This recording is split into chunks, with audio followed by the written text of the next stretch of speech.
ప్రభునందు ప్రియమైన మన స్నేహితులారా, మరి ఒకసారి మా YouTube channel Holi God prayer fellowship Vizag తరపున దేవుని వాక్యాన్ని మీతో పంచుకోవడానికి దేవుడు నాకు అనుగ్రహించిన ఈ భాగ్యాన్ని బట్టి మొదటిగా దేవాది దేవునికి ఎంతగానో కృతజ్ఞతాస్తుతులు చెల్లించి ఉన్నాను. ప్రతి బుధవారము ప్రియమైన మన స్నేహితులారా మా YouTube channel Holi God prayer fellowship Vizag తరపున యవనస్తుడు కూడికను మేము అప్లోడ్ చేయడం జరుగుతున్నది. ఈ యవనస్తుడు కూడిక వీక్షిస్తున్న మీ అందరికీ ఆశీర్వాదకరంగా ఉన్నదని మేము తలంచుచున్నాము. మీకు ఆశీర్వాదకరంగా ఉంటే కనుక మీరు వీక్షించడమే కాకుండా మీ తోటి స్నేహితులకు కూడా మా ఛానల్ని పరిచయం చేయవలసిందిగా ప్రభువైన యేసుక్రీస్తు నామములో అందరినీ కోరుచున్నాను. తద్వారా దేవుడు మాకు ఇచ్చిన ప్రేరేపణలో నడిపింపబడుతున్న మా ఈ పరిచర్యలో మీరు కూడా పాలిభాగస్తులు కావాల్సిందిగా ప్రభువైన యేసుక్రీస్తు నామములో అందరినీ కోరుచున్నానండి. దేవునికి స్తోత్రం. హల్లెలూయా, హల్లెలూయా. ప్రియమైన మన స్నేహితులారా, మరి గత కొన్ని వారాలుగా దేవుని వాక్యములో నుండి అంతియోకయకు పంపబడిన సత్పురుషుడు ఈ అంశ సందేశాన్ని అపోస్తలుల కార్యములు 11వ అధ్యాయము 22 నుండి 25 వరకు రాయబడిన ఆ వాక్య భాగాన్ని మూల వాక్య వచనములుగా మనం తీసుకొని ఈ అంశ సందేశాన్ని మనం ధ్యానం చేసుకుంటూ ఉన్నాం. ఇంతకీ ఈ అంతియోకయకు పంపబడిన సత్పురుషుడు ఎవరంటే బర్నబాని మనం తెలుసుకోవడం జరిగినది. ఈ బర్నబాని సత్పురుషుడు అని అనడానికి గల కారణం ఏంటి? ఈ విషయాలు మనం ధ్యానం చేసుకుంటూ వస్తూ ఉన్నాం. అయితే అంతియోకయకు పంపబడిన సత్పురుషుడైన ఈ బర్నబా అక్కడికి వెళ్ళిన తర్వాత ప్రియమైన అవన స్నేహితులారా, మొదటిగా దేవుని కృపను చూచి సంతోషించాడండి. దేవునికి స్తోత్రం. హల్లెలూయా, హల్లెలూయా. దేవుని కృపను చూచి బర్నబా సంతోషించాడంటే బర్నబాకి దేవుని కృప యొక్క విలువ తెలుసు, దేవుని కృప యొక్క ప్రాధాన్యత తెలుసు, దేవుని కృపను తన జీవితంలో అనుభవించగలిగాడు గనుకనే ఆ ప్రాంతానికి వెళ్ళినప్పుడు ఆ ప్రాంతంలో దేవుని కృపను చూచి సంతోషించినట్లు దేవుని వాక్యంలో మనం చూస్తుంటాం. గనుకనే బర్నబా సత్పురుషుడని పిలువబడ్డాడండి. అంతేకాకుండా ప్రియమైన అవన స్నేహితులారా, గత వారము మనం ఏం తెలుసుకున్నామంటే అక్కడ దేవుని కృపను చూచి బర్నబా సంతోషించడమే కాకుండా ఆ ప్రజలందరినీ ఒక హెచ్చరిక ద్వారా బర్నబా జాగ్రత్త పరుస్తూ ఉన్నాడు. ఇంతకీ ఆ హెచ్చరిక ఏమిటి అని మనం ఆలోచిస్తే గనుక యేసు ప్రభు వారిని స్థిర హృదయముతో హత్తుకొనవలనని చెప్పి వారందరినీ బర్నబా హెచ్చరించాడు. దేవుని స్తోత్రం. హల్లెలూయా, హల్లెలూయా. బర్నబా సత్పురుషుడని పిలువబడ్డానికి గల కారణం ఏంటంటే దేవుని కృపను చూచి సంతోషించాడంటే దేవుని కృపను తన జీవితంలో అనుభవించాడు, దేవుని కృప యొక్క విలువ తెలిసినవాడు. అంతేకాకుండా ప్రజలను హెచ్చరిస్తూ జాగ్రత్త పరుస్తూ ఉన్నాడు. వారు మరలా దేవుని కృప నుండి దూరం అవ్వకూడదు, దేవుని కృపకు మరింత దగ్గర అవ్వాలని చెప్పి వారందరినీ బర్నబా జాగ్రత్త పరుస్తూ ఉన్నాడండి. ఏమని చెప్పంటే యేసు ప్రభు వారిని స్థిర హృదయముతో హత్తుకొనవలనని చెప్పి వారందరినీ హెచ్చరిస్తూ ఉన్నాడు. ప్రియమైన మన స్నేహితులారా, యేసు ప్రభు వారిని స్థిర హృదయముతో హత్తుకొనవలనని ఈ విషయాన్ని గత వారము అనేక ఆత్మీయ విషయాల ద్వారా ఈ సందర్భ విషయాన్ని మనం ధ్యానం చేసుకున్నాం. ఈ వారము దానికి కొనసాగింపుగా మరికొన్ని విషయాన్ని మనం ధ్యానం చేసుకుందామండి. అయితే ప్రియమైన మన స్నేహితులారా, స్థిర హృదయముతో హత్తుకొనవలనని మనం చూస్తూ ఉంటాం. అక్కడ వాక్య భాగంలో హత్తుకొనవలనని ఆ మాటని దినాన్ని మరికొన్ని విషయాన్ని దినాన్ని మనం ధ్యానం చేసుకుని వచ్చినామండి. అయితే ప్రియమైన మన స్నేహితులారా, యేసు ప్రభు వారిని స్థిర హృదయముతో హత్తుకొని జీవించడమే కాక దేవుని వాక్యాన్ని కూడా హత్తుకొని జీవించాలని దేవుని వాక్యం మనకు తెలియజేస్తుందండి. దేవుని వాక్యంలో మనం చూస్తూ ఉన్నప్పుడు కీర్తనల గ్రంథము 119వ కీర్తన 31వ చరణాన్ని మనం చూసినట్లయితే, యెహోవా నేను నీ శాసనములను హత్తుకొని ఉన్నాను, నన్ను సిగ్గుపడనీయకు అక్కడ మనం చూస్తూ ఉంటాం. దేవునికి స్తోత్రం. హల్లెలూయా, హల్లెలూయా. అంటే ప్రియమైన అవన స్నేహితులారా, యవన కాలంలో ఎవరైతే దేవుని వాక్యాన్ని హత్తుకొని జీవిస్తారో, దేవుని వాక్యాన్ని హత్తుకొని జీవించడం అంటే దేవుని వాక్యములో రాయబడిన ఆజ్ఞలు అవ్వచ్చు, శాసనములు అవ్వచ్చు, వాటి ప్రకారము నడుచుకుని జీవించే ఆత్మీయత కలిగి జీవించడం. ఎవరైతే ఈ విధంగా దేవుని వాక్యాన్ని హత్తుకొని జీవిస్తారో ప్రియమైన అవన స్నేహితులారా, వారు సిగ్గుపరచబడే పరిస్థితులు వారి జీవితంలో ఎదుర్కొనరు. ఎందుకంటే దేవుడు వారికి తోడుగా ఉండి వారిని సిగ్గుపరచనీయడంట. అంటే సిగ్గుపడకుండా అటువంటి పరిస్థితులు ఎదురుకాకుండా దేవుడు వారిని ప్రతి దగ్గర ఘనపరుస్తూ ఉంటారండి. దేవునికి స్తోత్రం. హల్లెలూయా, హల్లెలూయా. దేవుని వాక్యంలో మొర్దెకై మనకి కనబడుతూ ఉంటారు. మొర్దెకై దేవుని ఆజ్ఞలను శాసనములను హత్తుకొని జీవించాడండి. దేవుని వాక్యమును శాసనములను ఎక్కడ హత్తుకొని జీవించడంటే పారసిక రాజ్యంలో రాజగుమ్మము దగ్గర ఉన్న రాజశాఖలందరూ మొర్దెకైతో ఏమని అంటూ ఉన్నారంటే, ఆ ప్రధానమంత్రి అయిన ఆమాను దగ్గర వచ్చినప్పుడు మేమందరము వంగి నమస్కరిస్తున్నాం కదయ్యా, నీవెందుకు వంగి నమస్కరించట్లేదని చెప్పి మొర్దెకైని వారందరూ ప్రశ్నించినప్పుడు మొర్దెకై ఏమంటాడంటే, నేను యూదుడను గనుక ఇటువంటి పని చేయనని మొర్దెకై అంటూ ఉంటాడండి. దేవునికి స్తోత్రం. హల్లెలూయా, హల్లెలూయా. ప్రియమైన అవన స్నేహితులారా, దేవుని వాక్యంలో యూదుల గురించి మనం చూస్తే చూస్తే గనుక యూదులు దేవునికి మాత్రమే వంగి నమస్కారం చేస్తారు, దేవుని దగ్గర మాత్రమే వంగుతారు, దేవునికి మాత్రమే నమస్కారం చేస్తారనే విషయాలు దేవుని వాక్యంలో మనకి కనబడుతూ ఉంటాయి. ఈ విషయాలు మీరు క్లియర్గా తెలుసుకోవాలనుకుంటే కనుక నిర్గమకాండం 20వ అధ్యాయం 3 నుండి 6 వరకు రాయబడిన వాక్య వచనాలు చదివితే కనుక మరికొంత వివరంగా ఈ విషయాలు మీకు తెలియజేయబడతాయండి. అంతేకాకుండా ఇంకా దేవుని వాక్యంలో మనం చూస్తున్నప్పుడు అపోస్తలుల కార్యములు 4వ అధ్యాయం 19వ వచనంలో మనం చూస్తే గనుక పేతురు యోహానులు అధికారులతోనూ పెద్దలతోనూ ఈ విధంగా చెప్తూ ఉన్నట్లు అక్కడ మనకి కనబడుతూ ఉంటుందండి. మీరు యేసు నామమును బట్టి ఎంత మాత్రమును మాట్లాడకూడదు, బోధింపనకూడదని చెప్పిన వారికి ఈ విధముగా పేతురు యోహానులు చెప్తూ ఉన్నట్లు అక్కడ మనం చూస్తూ ఉంటాం. దేవుని మాట వినుట కంటే మీ మాట వినుట దేవుని దృష్టికి న్యాయమా, మీరే చెప్పుడని వారిని ప్రశ్నించినట్లు మనం చూస్తూ ఉంటాం. దేవునికి స్తోత్రం. హల్లెలూయా హల్లెలూయా. అంటే ప్రియమైన స్నేహితులారా, యూదులు కావచ్చు, యూదా క్రైస్తవులు కావచ్చు, యూదులలో నుండి క్రీస్తుని విశ్వసించి బోధకులుగా క్రీస్తు బోధకులుగా మారిన వారు అవ్వచ్చు, వారందరూ ఏమి చేశారంటే దేవునికి వారి జీవితంలో ప్రథమ స్థానాన్ని ఇచ్చారు, దేవునికి ప్రాముఖ్యతని ఇచ్చారు, దేవుని కొరకు నమ్మకంగా జీవించారు. దేవుని స్థానాన్ని వారు మనుషులకు ఇవ్వలేదండి. దేవునికి ఇవ్వవలసిన ప్రథమ స్థానాన్ని దేవునికి ఇచ్చారు. అంతేకాకుండా దేవుని యొక్క ప్రాముఖ్యతను దేవునికి ఇచ్చారు. అంతేకాకుండా ఆ దేవుని స్థానాన్ని మనుషులకు ఇవ్వలేదు. గనుక ప్రియమైన స్నేహితులారా, ఇక్కడ మొర్దెకైని కూడా మనం చూస్తుంటాం. మొర్దెకై ఆ ప్రధానమంత్రి అయిన ఆమానుకు ఆ స్థానం ఇవ్వలేదు. ఎందుకంటే ఆ స్థానము కేవలం దేవునికి మాత్రమే చెందినది. దేవుని దగ్గర మాత్రమే వారు వంగి నమస్కరిస్తారు. గనుక మొర్దెకై ఆమానుకు అటువంటి గౌరవాన్ని ఇవ్వలేదు. ప్రియమైన స్నేహితులారా, ఎప్పుడైతే మొర్దెకై దేవుని శాసనములను ఆజ్ఞలను అత్తుకొని జీవించాడో ప్రియమైన స్నేహితులారా, మొర్దెకై జీవితాన్ని మనం చూసినప్పుడు మొర్దెకై ఆ ప్రధానమంత్రి అయిన ఆమాను ఆ యొక్క పదవిని మొర్దెకైకి దేవుడు దయచేశారంటే అటువంటి ఘనతను, అటువంటి గణపరచబడే స్థితిని దేవుడు మొర్దెకైకి దయచేశారండి.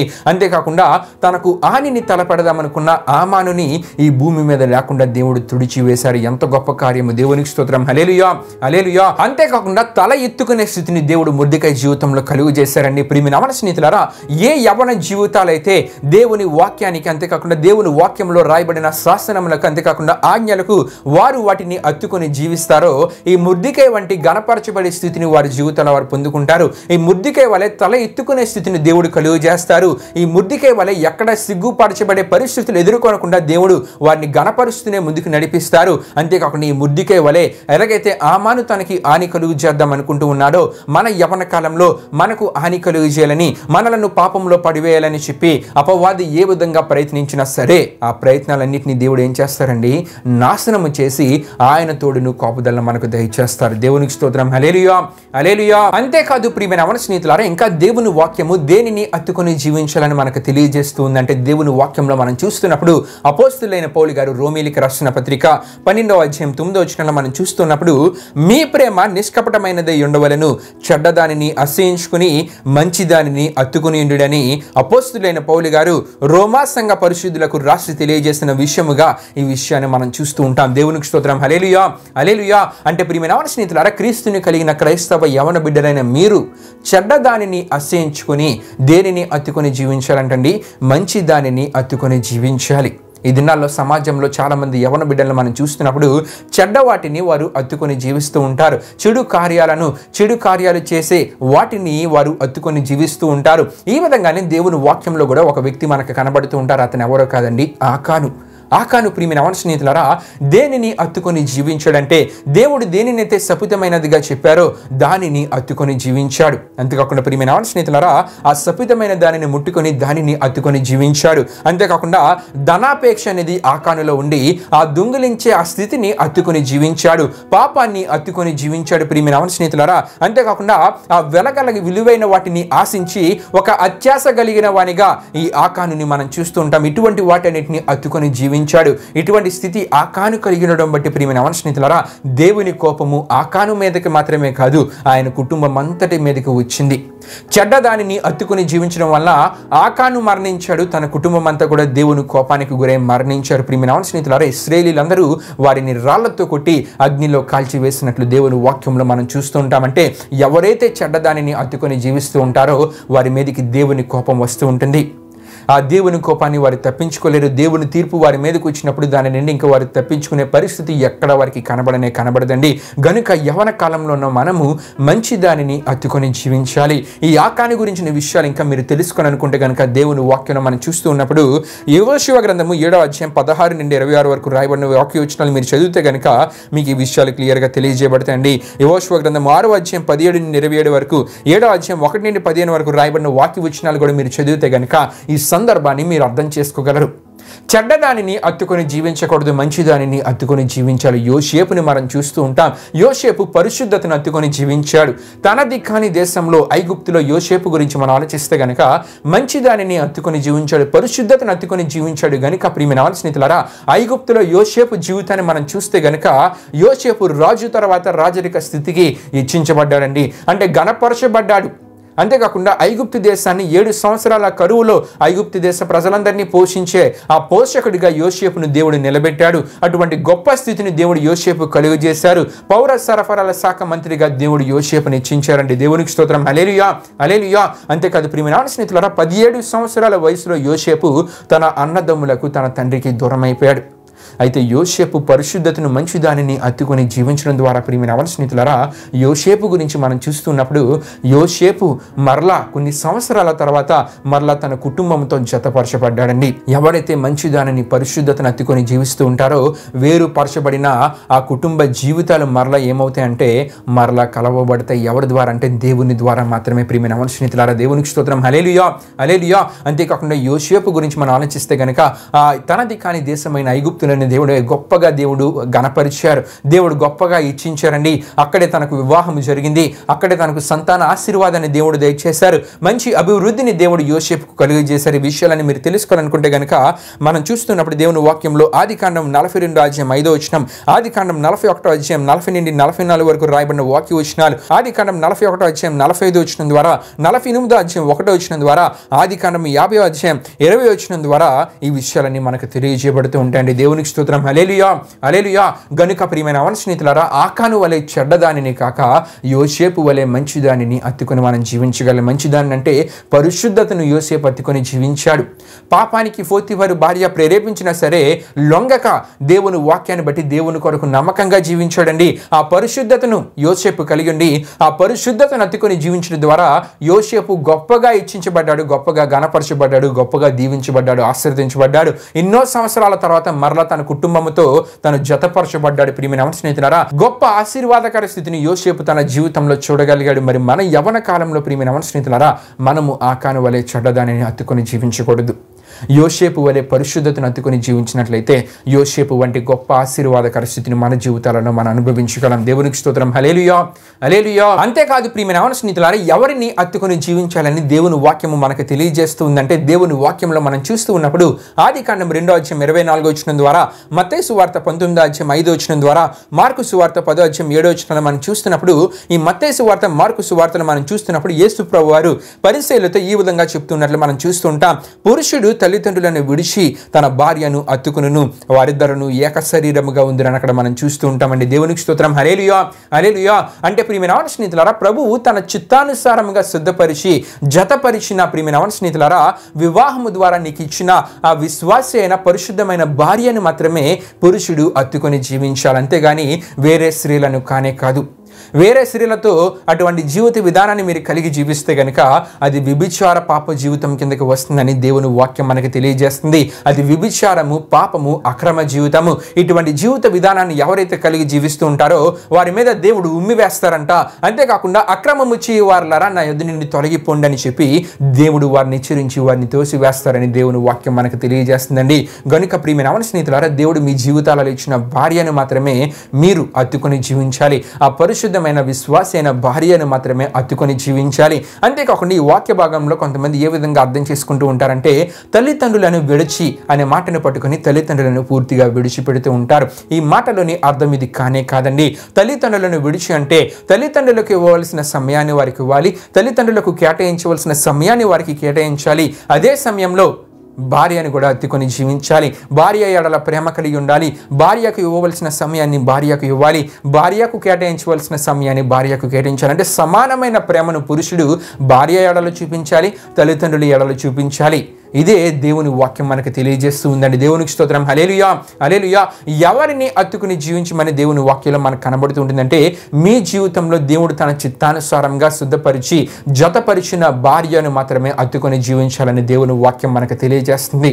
ప్రియమైన స్నేహితులారా, దేవుని వాక్యం నుండి ఎన్నో అద్భుతమైన ఆత్మీయ విషయాన్ని దినాన్ని మనం ధ్యానం చేసుకున్నాం. దేనిని అత్తుకొని జీవించాలి, దేవుని ఆజ్ఞలను దేవుని వాక్యాన్ని అత్తుకొని జీవించాలని మనం తెలుసుకున్నాం. ముర్దిక ఈ విధంగా జీవించడం ద్వారా గణపరచబడ్డాడండి.